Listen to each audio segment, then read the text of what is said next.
Pessoal, vamos para mais uma aula no nosso canal da Universidade da Elétrica. Eu trago o assunto para vocês de hoje, é sobre PDA. Todo mundo já ouviu falar em SPDA. Eu vou definir para vocês, conforme a NBR 5419, o que vem a ser o PDA e quais são os seus sistemas componentes. Pessoal, como eu já tinha comentado com vocês, eu vou falar um pouquinho sobre o PDA estabelecido pela NBR 5419 de 2015. O que vem a ser, primeiramente, o que é o PDA? Né? Antigamente todo mundo conhecia como SPDA. A 5419 de 2015 trouxe algumas alterações. Então, o que vem a ser o PDA? O PDA é uma proteção contra descargas atmosféricas. O PDA, vocês podem observar, ele é um sistema completo, né, para a proteção de uma determinada estrutura contra os efeitos das descargas atmosféricas, que vai incluir os seus sistemas internos, o conteúdo, assim como as pessoas, né? Em geral, o PDA, né, ele é constituído de dois sistemas, o SPDA e o MPS. Então, se vocês observarem, né? Então, agora separando os dois sistemas que compõem o PDA, o SPDA é um sistema que ele vai ser utilizado para reduzir os danos físicos devido às descargas atmosféricas diretas em uma estrutura. Então, o SPDA ele vai proteger o sistema contra os danos provocados dos danos provocados pelas descargas diretas. Ou seja, o SPDA atingindo uma descarga direto na estrutura, essa é a função do SPDA, proteger contra as descargas atmosféricas que atingem a estrutura, tá? Esse é o SPDA. O SPDA tem como componente, todo mundo já sabe, o subsistema de captação, subsistema de descida e subsistema de aterramento, já que a função do SPDA é proteger a estrutura, seja uma edificação, por exemplo, proteger contra as descargas atmosféricas diretas. É um dos sistemas que compõem o PDA. Já o segundo sistema que compõe é o MPS.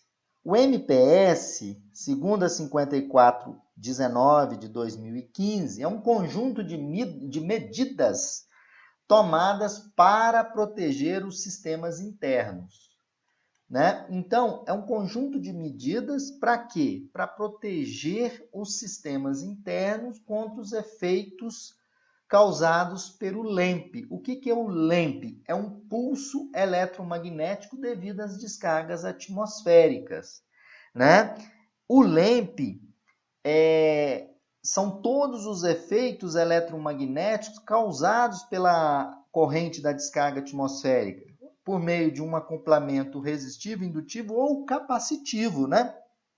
Que criam surtos e campos eletromagnéticos irradiados.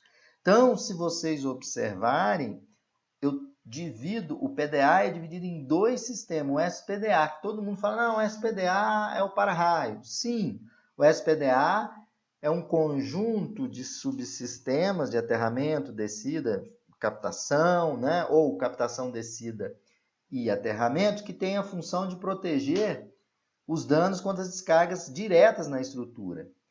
Aí a norma divide em MPS, né, que são um conjunto de medidas que devem ser tomadas para proteger os sistemas internos contra os efeitos do LEMP.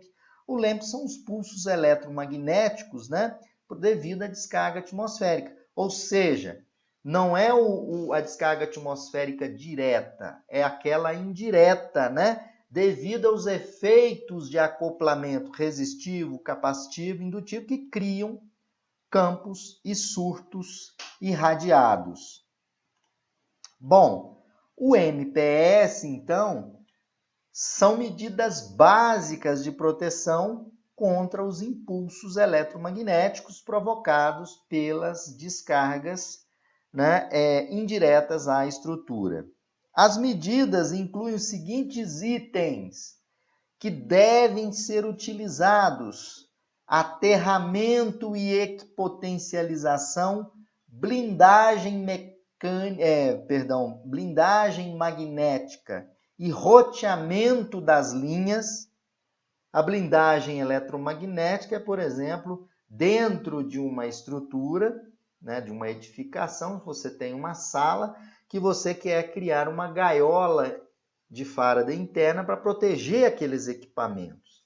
Roteamento das linhas significa o seguinte: suponhamos que você tenha linha de dados e telefonia, energia.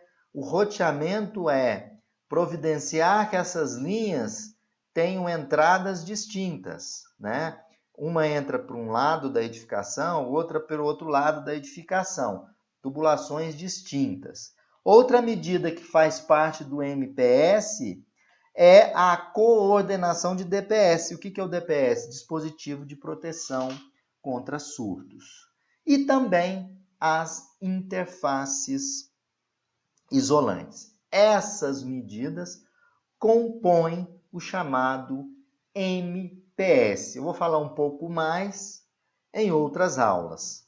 Fiquem sempre ligados no canal da Universidade da Elétrica.